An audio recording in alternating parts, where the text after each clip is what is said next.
Eurasian watermilfoil came over from Europe and Asia, and it came over by, well, they're not sure how it came over. It came over either by aquarists who were trying to enhance their aquarium life, and maybe possibly spread by someone dumping their aquarium into a lake and then spread from there on, or it came over by boats who it got attached to and then released once it came into the waters over here. It started in the East Coast and worked its way west from there.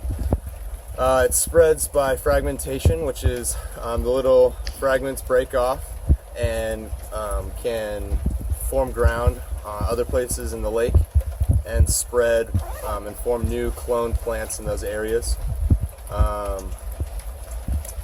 It is also spread by people trying to get rid of it by mechanical methods.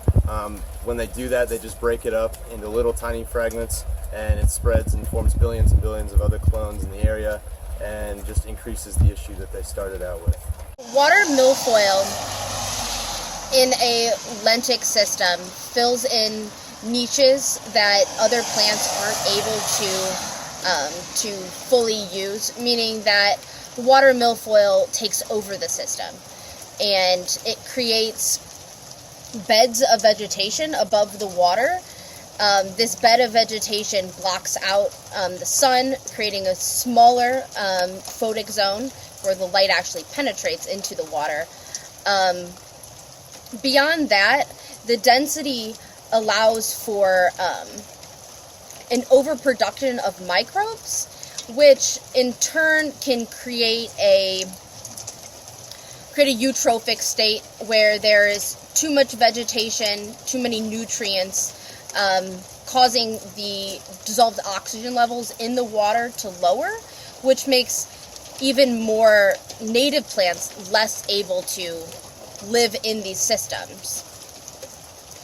Another major issue, which is why there's so much attention focused on watermilfoil, is the negative effects it can have for the economy.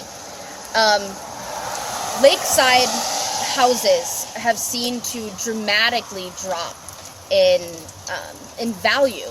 In Wisconsin and Vermont, there is an 18% decrease in property value and a 16% decrease in property value, respectively, after the invasion of watermilfoil.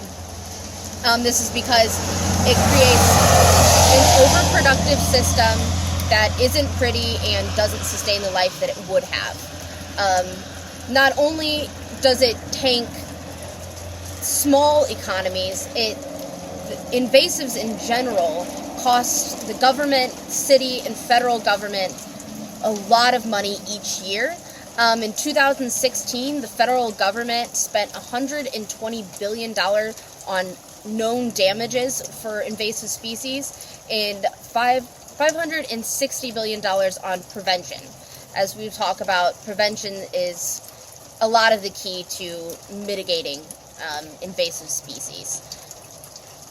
The challenges of managing Eurasian watermilfoil is its difficult life history in terms of management strategies. Up until the 1970s, management primarily relied on dredging and harvesting, but those methods have proved to be very ineffective. So nowadays what we're seeing is a lot more management in terms of prevention.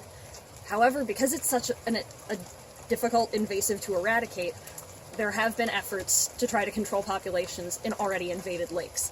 These range from biological controls, including fungus and the native North American milfoil weevil, which has proven to be very successful, to chemical control in the form of aquatic herbicides, and even some more mechanical methods, such as continued dredging, bringing water levels down in order to freeze the milfoil over the winter.